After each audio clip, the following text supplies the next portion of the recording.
the purpose of the state is to protect the individual and nothing more, you can't have it both ways. You can't be in charge and still expect somebody to take care of you.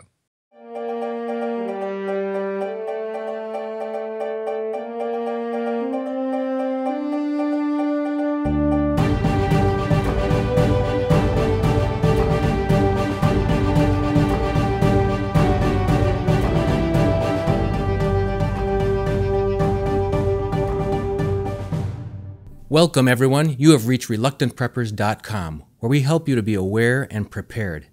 Tonight, we have a very special guest, G. Edward Griffin, renowned expert on the Federal Reserve, author of The Creature from Jekyll Island, A Second Look at the Federal Reserve, and founder of freedomforceinternational.org. Mr. G. Edward Griffin, welcome to our show. Well, thanks for inviting me. It's my pleasure. Tonight, I'd like us to look at the question that several constitutionally minded folks have asked me about the identity of what makes America unique. How our founding fathers, the original colonists, were examples of preparedness who declared their liberty against tyranny, and then how we've changed throughout the course of our country and have lost our way in some ways as we've become more and more dependent rather than independent and forfeited our liberty in the process. So if we could just take a look together at the history of where America came from, where we're at now, and where we're headed, what the trajectory is, and see what we need to do both in our public lives and closer to home to reclaim our self-reliance and independence and reclaim some of what made America worth fighting for in the first place and made America great. Lee, that sounds like it's a good path to follow. We start with the known and head into the unknown. And there's certainly no question that we know a lot about our history because we're relatively close to it. It's not like we have to go and figure out what they were doing back in ancient Greece or Rome. We're fairly close to our original history. And a lot of the documents are still extant, easily accessible. And so we can really dig down to the details. And one of the things that comes to mind as I think about this tableau, there's so many ways to approach this topic. So each time it probably is a little bit different. But the thing that popped into my mind now is that we have a habit of saying America is great or America was great. Or sometimes we Americans say it's the greatest country in the world. And, you say those things, you hear them so often that you sometimes forget to think about what that really means. Other people say that about their countries too, but there's no question that even people around the world have a tendency to say that America is or was one of the greatest countries in the world. And that's why we had so much immigration. People wanted to be here. And then if they couldn't come here, they wanted to design their systems to be like us. And so they copied our Constitution, a lot of them. Unfortunately, they copied them in terms of the phraseology, but not in terms of the ideology. But anyway, that's getting a little bit ahead of the story here. So the point that I'm thinking about now is that, yes, America was one of the greatest, if not the greatest country in the world in terms of producing a lifestyle that people wanted, meaning, in most cases, meaning that they were free. They weren't oppressed by a tyrannical government. They had opportunity to rise up the social ladder. There were no classes here to speak of. There were some, of course, but they were not visible. They did not affect most people. We had upward mobility. You could be anything you wanted to be. And all of these things were kind of unique a couple of decades ago. And yes, it was the greatest country in the world. But is that because Americans were different? Is it because somehow there was something in the genetic pool of Americans that made us better as human beings, and therefore that's the reason? Is it because our natural resources were better? Is it because our climate was better? Was our food better? Was our educational system better? What was it? What caused that? And that's the point that I think really needs the closer attention. Obviously, it's not the genetic pool because Americans came from all over the world. We have Europeans, Africans, Asians. We've got all nationalities, all cultures came over here. And initially, at least, the idea was that they didn't want to retain their cultures or their nationalities. They respected them. They didn't despise them, but they didn't want to retain them. They were willing to jump into the melting pot, as we called it. Well, even And before that, as you mentioned in the beginning, people who desired to come to this new land, if we really start at the beginning, as you mentioned, there were folks who were leaving tyrannical and oppressive societies and yearning for freedom, both in a sense political, economic, and religious freedom. And those can't have been ordinary, average folks in the sense of the being willing to leave everything behind, a family and fortune and country and everything that was familiar, and voyage out across the unknown and go to a completely foreign land across the ocean by means of travel that must have been considered, unfamiliar and dangerous, and it had to be hardy and intrepid and in a sense rugged people to willing to take that journey and to reach and strive for that liberty and really take a great sense of ownership and accountability for their own destiny. Yeah, that is true. There's no question about it that they were brave and they were motivated. They weren't just your average, what we would call six-pack Joe today. These people had great conviction and were willing to risk all for something they believed in. So yes, you got a good point there that maybe there was sort of a genetic selection there in the very beginning when the hazards were so great. But the majority of the migration later didn't involve so much of that hazard. It was just a question of borrowing some money or saving up some money and getting a passage on a boat, and that's where most of the immigration came. And even so, America became the greatest country in the world based upon a much larger genetic influx from that period than from the earlier days of the Pilgrims and that sort of thing. And at least that's my bias in thinking about this, that it's not genetic. I just don't think it's that, yeah. I wasn't trying to imply that it was. What I guess I meant was that there was this ethos or this common spirit of a great sense of determination, of self-determination, and a great sense of ownership and of, in a sense, people pulling themselves up by their bootstraps and saying, I'm going to make a life for myself, that sort of thing. Yeah. Yeah. And in fact, in the formation of the country, you mentioned ideology, they're basing the structure of their society and then of the government to protect the liberties of that society on God-given rights to life, liberty, and the pursuit of happiness, and in a sense putting government in its place by saying it was instituted by the people and to serve the people's liberty, and that they retained the right to alter or abolish it. In other words, it was a servant of their liberty and a servant of the people.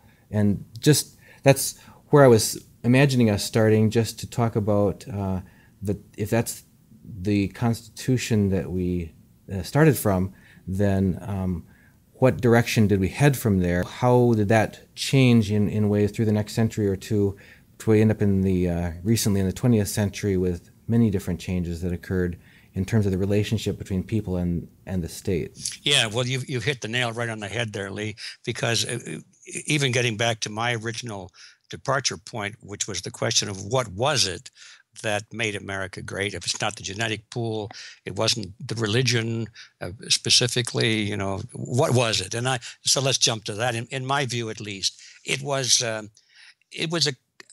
culmination of some very fortuitous circumstances. It was time. It was time for certain things to happen.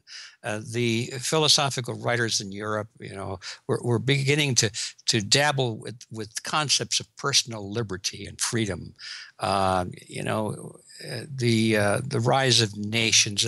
The founding fathers here in America were scholars. Let's face it; these were not your average farmers. The guys that went to the Philadelphia Convention and drafted the Constitution were well-educated people. They would put most of us today to shame.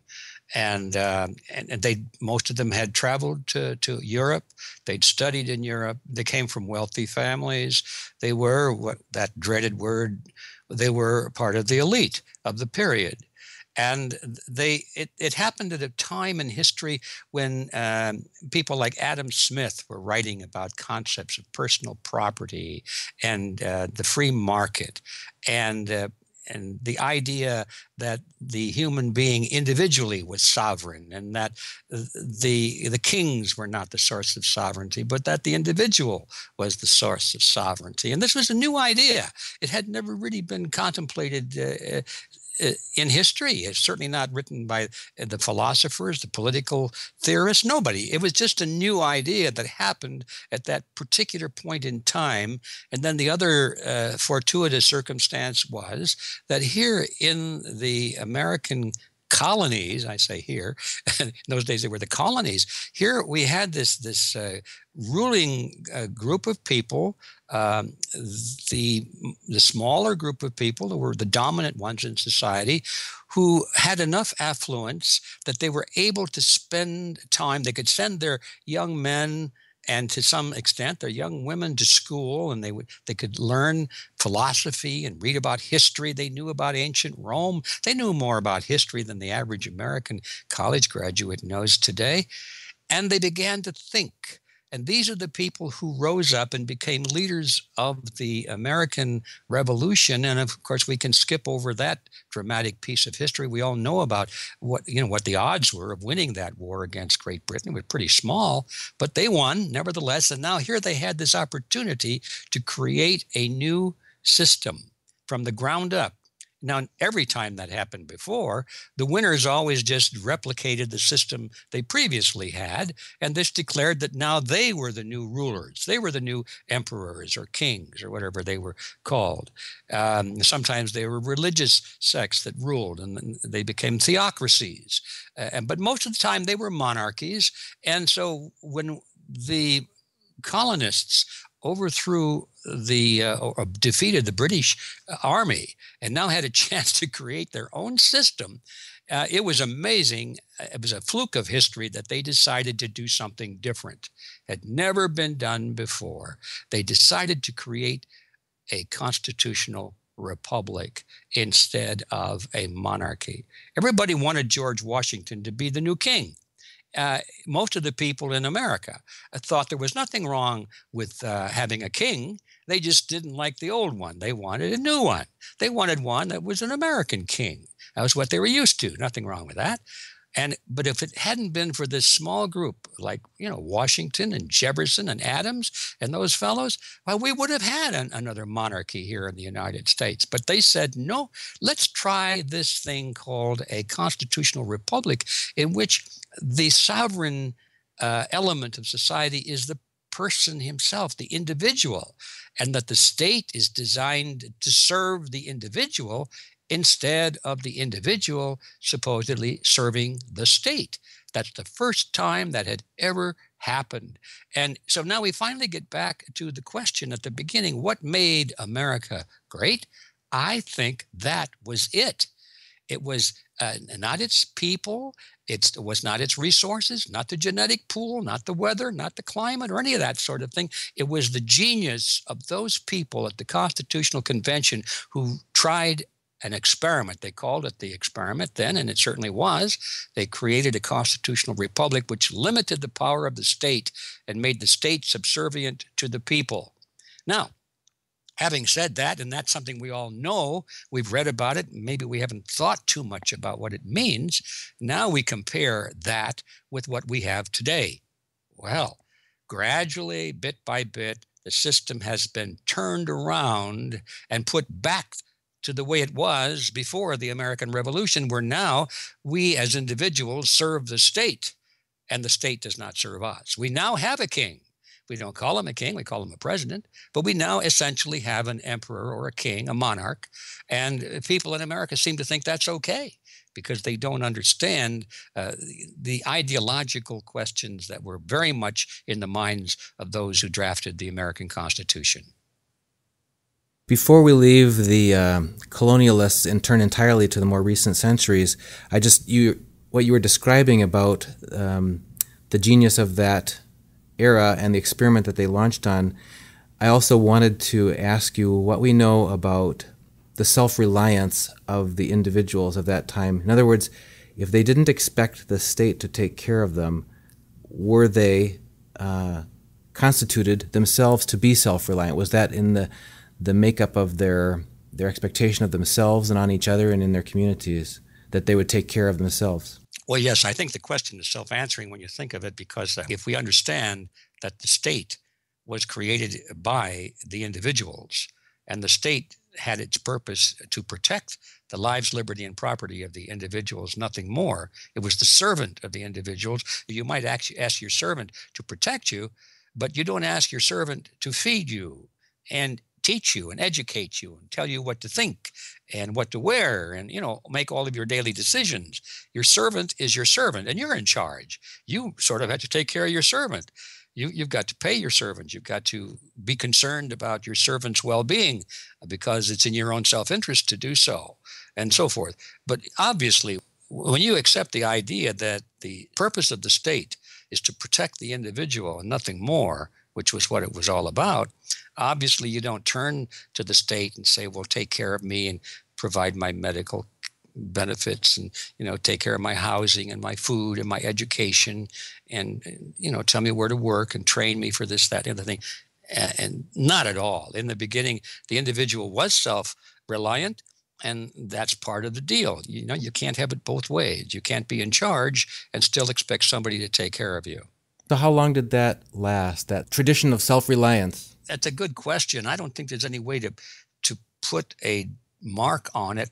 There was a time not too long ago when I would have said, well, it lasted maybe for 100 years. But now, as I've gone back and reread some of those older documents, I realize that the attack on self-reliance and individualism started almost immediately in the very first administration, under Washington administration. There were signs of a building of a bureaucracy beginning to see that this thing called government was a pretty good way to exploit one's neighbor. And there were signs of it right from the very beginning. So I don't know. I think in general, though, we could say that the first 100 years of America's existence, it was pretty well agreed across the board that in general, we were in fact self-reliant, even though even then people were beginning to turn to the state and think that the state should provide a little bit of benefit here, a little bit of benefit there. But so just to put a mark on it, I would say 100 years ago, certainly by the time of the Wilson administration, things were definitely beginning to change at that point. And if I had to put a mark on it, I would say it was during the Wilson administration that the United States was converted from a constitutional republic into a democratic dictatorship. So just wondering how it is that such a fiercely self-reliant people would voluntarily surrender so much of their own liberty and independence during that first half of the 20th century. Is that what happened? Well, I think that the honest answer is that they did not voluntarily surrender any of it. They were tricked into it. They didn't realize that they were surrendering their self-reliance. They were fooled by demagogues, political demagogues, and some of them in academia too. They were fooled into thinking that security was more important than independence and freedom. And they weren't expected to think about what they were giving up. They were only expected to think about what they were gaining. So I think they were tricked. I can relate to that a little bit. I went through school. I certainly wasn't born with any of this information. And my first 20 years of life was pretty much in the state of, absorbing information and not questioning it.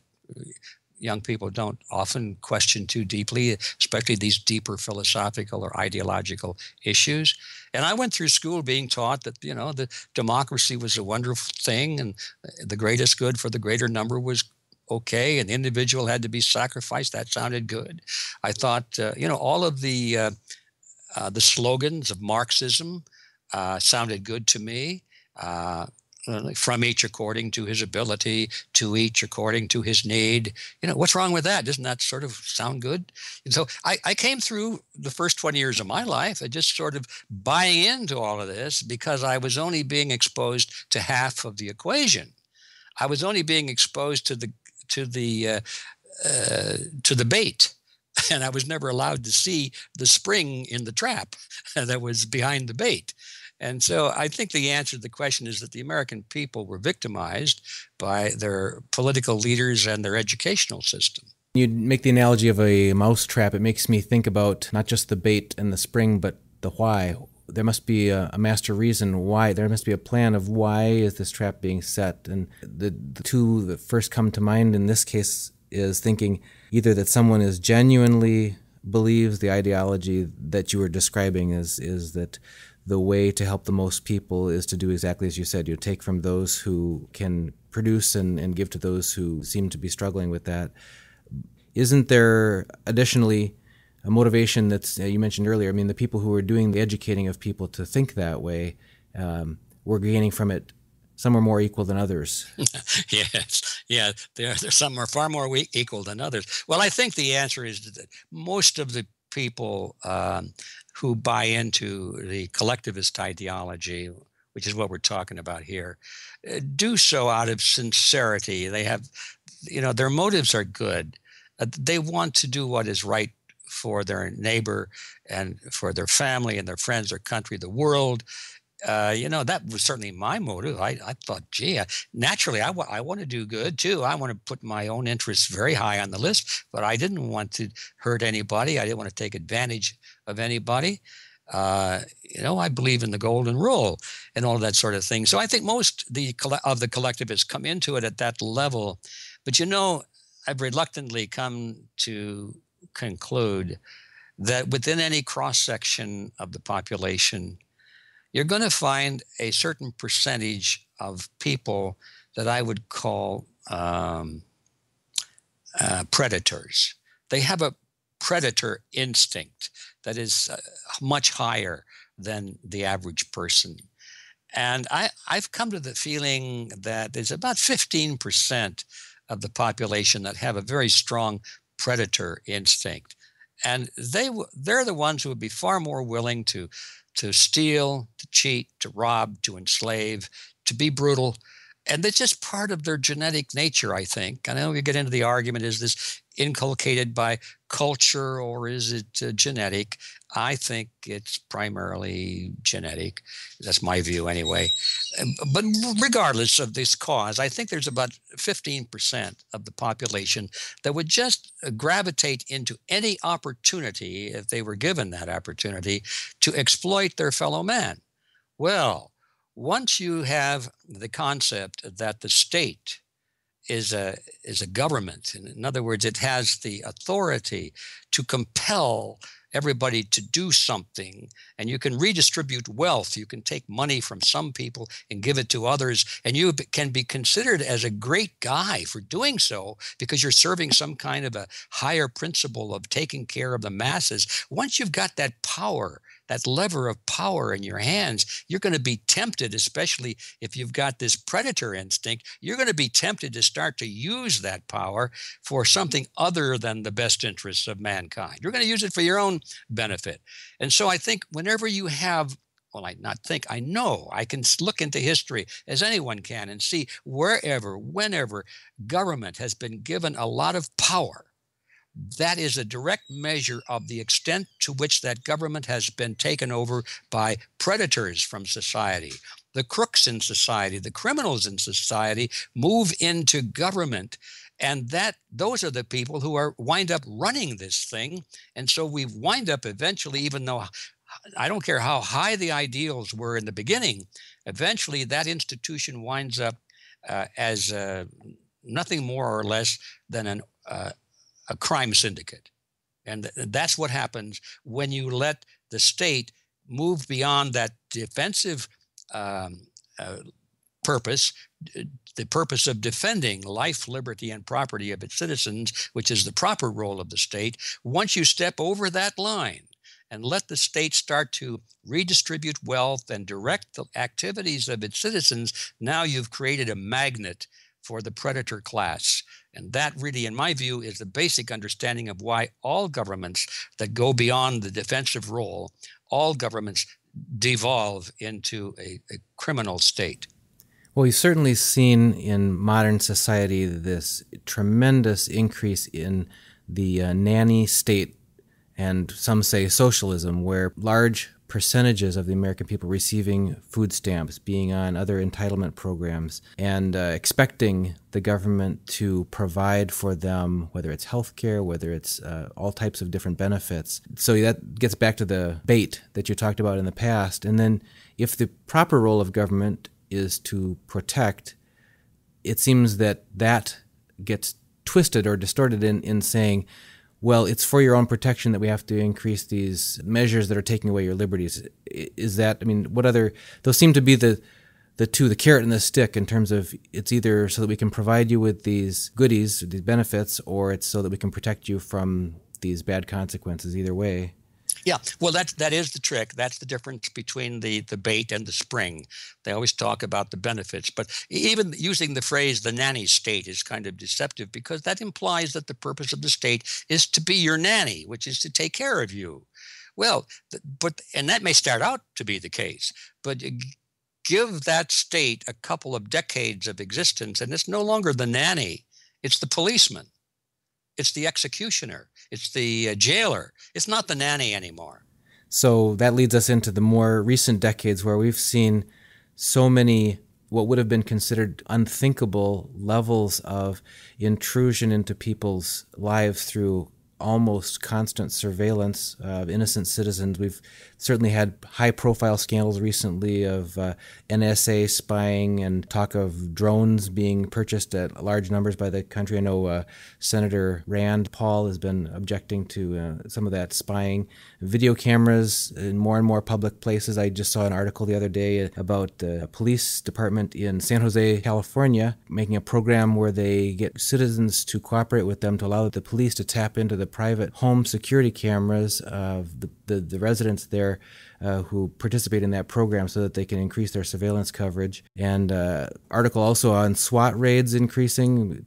I remember when I was a kid, we thought it was the coolest thing. Everybody wanted to have a SWAT lunchbox, because that TV show had just started with the new techniques and so on that the police could have, and it seemed so exciting and dramatic. But in terms of SWAT raids, starting out from just a few hundred in the first year that program was launched, to now over 50,000 SWAT raids a year throughout the country. Well, the perfect example, everything you've mentioned is the bait, isn't it? I mean, we thought that SWAT teams were magnificent because the assumption was that they were going to be used to run down killers and murderers and rapists. I mean, really bad guys, terrorists. Well, the whole idea, right, of the militarized force was necessary to be able to handle things that against those very most violent situations where traditional methods wouldn't. Yeah, of course. And so now that was the bait. Now, after that's instituted and we bought into it, now we see the spring, which is they're using SWAT teams to raid people who are selling organic milk to their customers, because so it's gone far beyond the bad guy. Yeah, we're in a state right now where we all, under some conditions, can be considered to be criminals in the eyes of the state. There are so many laws on the books. We don't know how many there are even, or what they are. I think there's nobody alive in America today that goes through a whole day without breaking a law of some kind, whether he knows it or not.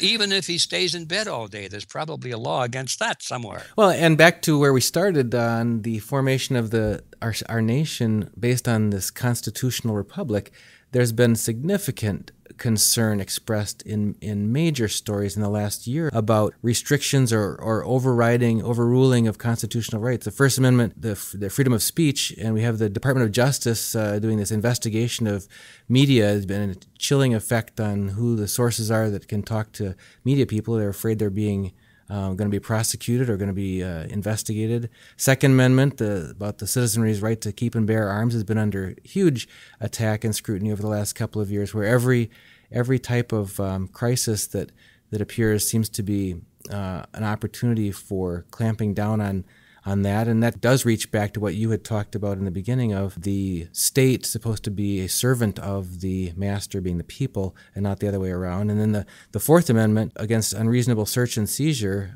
gets right back into this surveillance and intrusion, and whether our emails, our phone calls, and everything else are private anymore, whether we have any privacy at all left. So it certainly seems that our constitutional rights are under attack, and that fits exactly with what you were saying about a state becoming the police. Well, I think that's the crux of it, and I understand that most Americans, as I was at one time not too long ago, most Americans are in denial.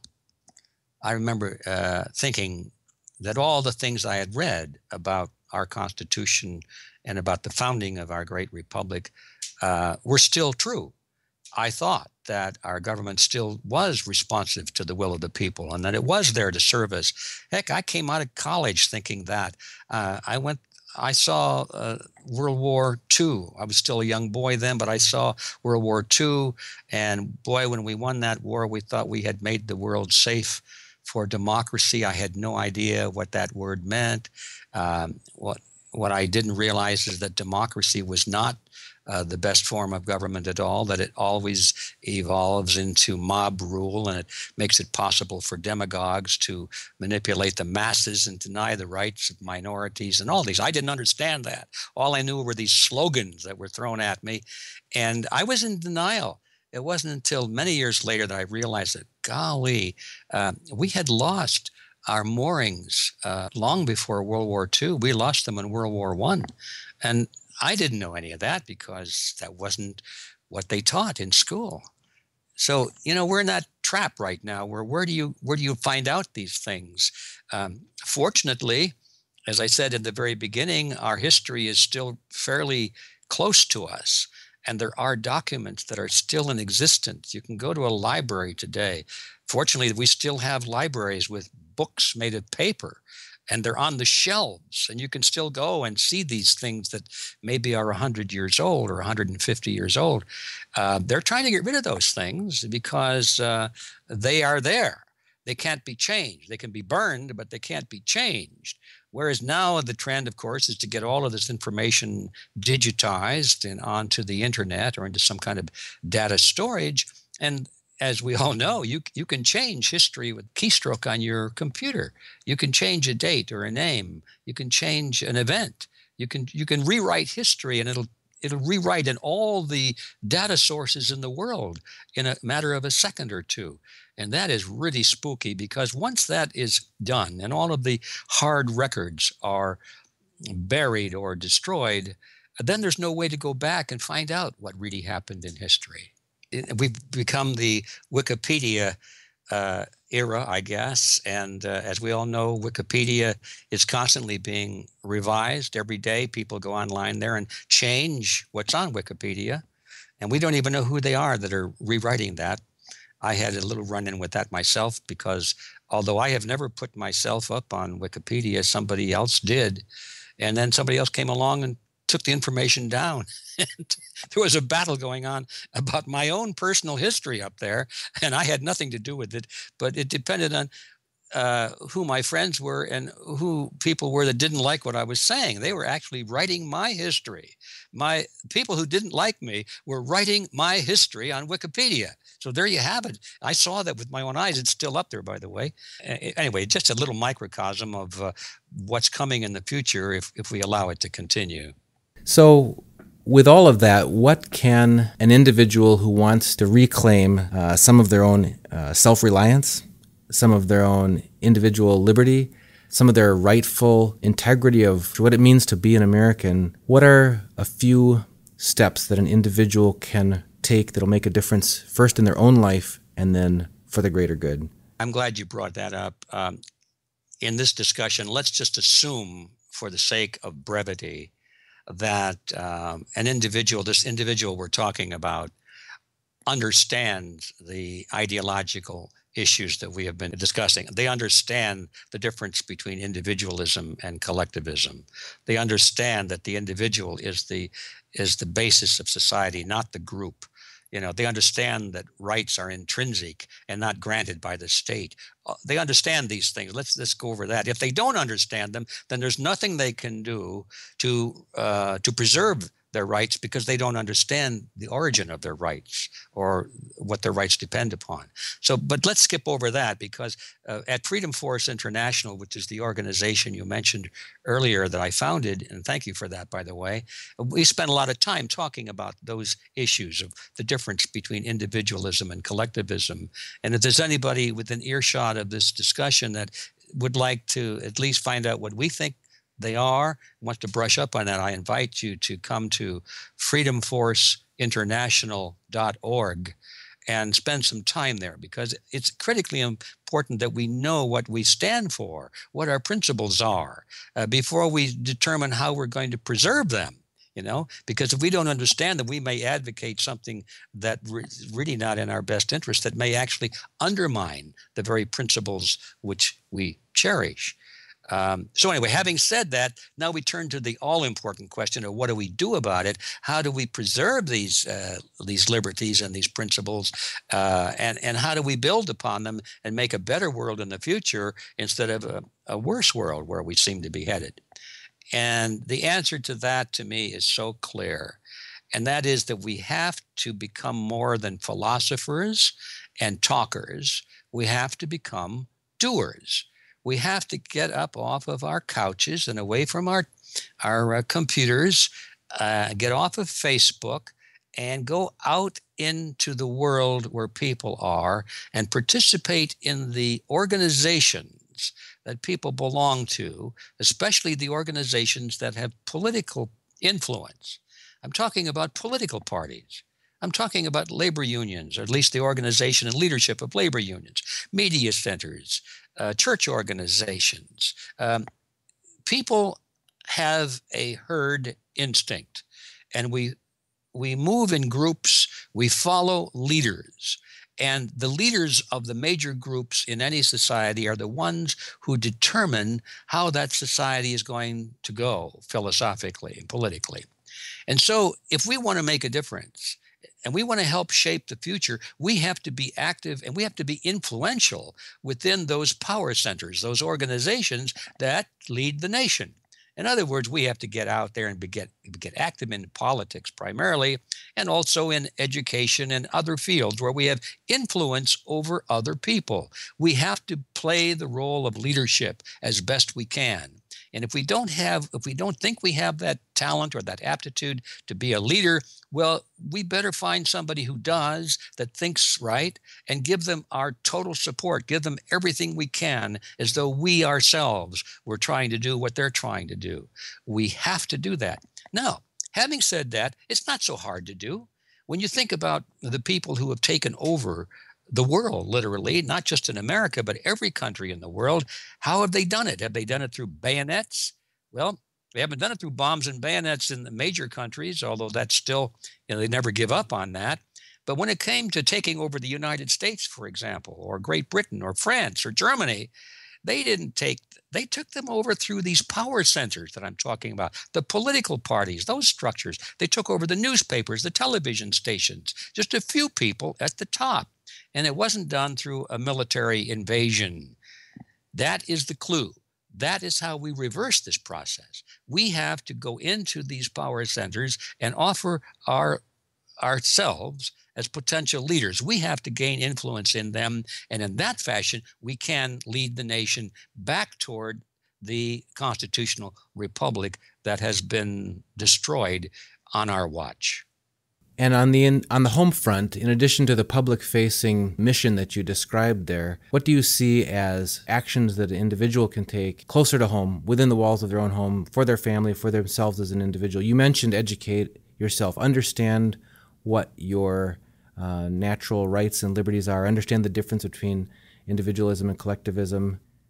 I don't know if you're familiar with the work of G.K. Chesterton, but he advocates distributism, where Oh, yes. people own the Oh, means yes. of their own Yeah. production, the source of wealth. Could you maybe say a few words about what someone can, in addition to self-education and public involvement, is there anything that they can do in their home life? Well, yeah, I suppose you have to live what you talk about. You can't you can't advocate independence and then go around being dependent and promoting every government program that comes along or participating in it. So I think you have to be, you have to be a good example in your life, especially if you're a parent. I would say that the answer to that question depends a lot on who you are and where you are, what your situation is, what resources you have. We all can do things, but just looking inward, like to yourself and to your family, I think it doesn't take much reflection. You have to become able, you have to be valuable to somebody. You have to produce something. You have to have a service or a talent, be able to help somebody do something that may be necessary in times of crisis. In other words, being a poet is not necessarily the best thing, the best talent you can have if everybody is going hungry. You see, being a poet is a wonderful thing in a great affluent society where everything is working fine. But if there's civil unrest, if there's not enough food or water going around, if people are really quite hungry on the verge of starving, and they're in the mode of bartering for food and shelter and clothing and so forth. And this is a terrible image to be bringing up, but we may be facing that sort of thing.